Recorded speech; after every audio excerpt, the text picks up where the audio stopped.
Welcome to JD's Prep. In this question, we're given the graph that represents the volume of air in an average lung during breathing. And for the first part of the question here, we want to use the graph to help us write an equation for the function n of t. And we want to be in the format of a sine of bt plus c.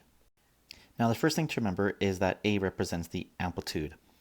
A little reminder of what that means is if we were to take the vertical distance from the minimum to the max and divide it by 2, that gives us the amplitude. Another way to visualize it is if we were to draw a line halfway across horizontally like this, it would be the distance from that to the max or from that to the minimum. Now visually, we can look at that pretty quickly here, that distance is 400. Okay, so starting off here, our function is going to equal 400 multiplied by sine. Okay, let's pause there. So now we need to figure out what b is. Now recall that b has a special relationship with the period of the function.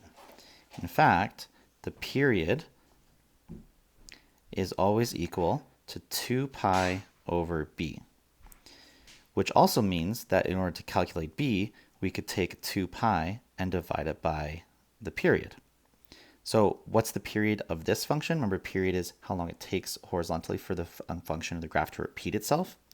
That is going to be from here, the distance from here, all the way to here. You can see that's when it starts to repeat itself.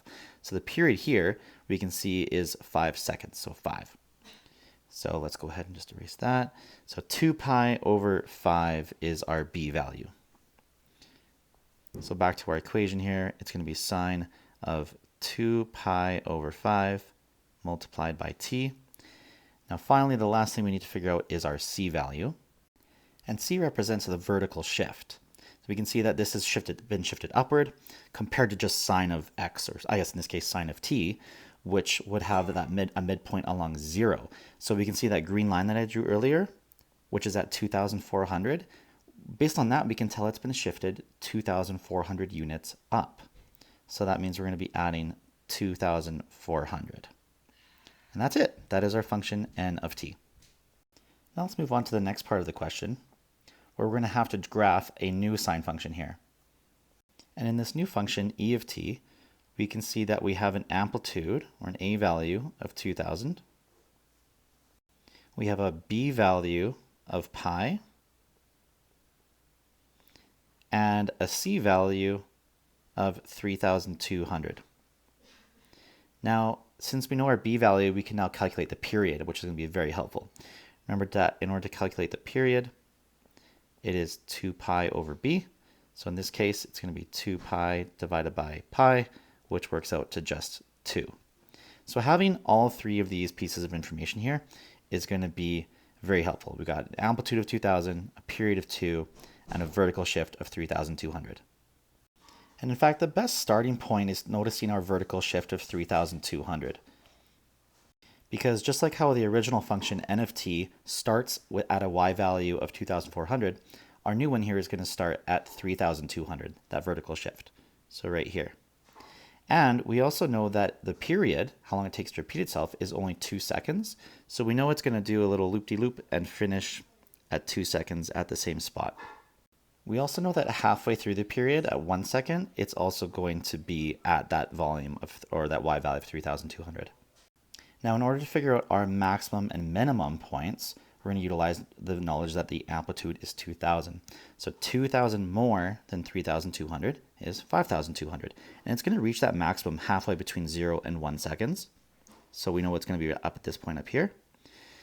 And then the minimum, which would be at 1.5 seconds, would be 2,000 less than 3,200, or 1,200. Okay, so we're now ready to connect these dots as best we can here. And we can go ahead and label that as e of t. Now for the very final part of this question, we're also asked how many times during the 5-second interval will the original function n of t be equal to e of t. In other words, how many times do these two graphs intersect each other from 0 to 5 seconds? You can see from what I've drawn that it already happens twice, here and here. And if we were to imagine extending this, you can see that it's going to happen another 2 times.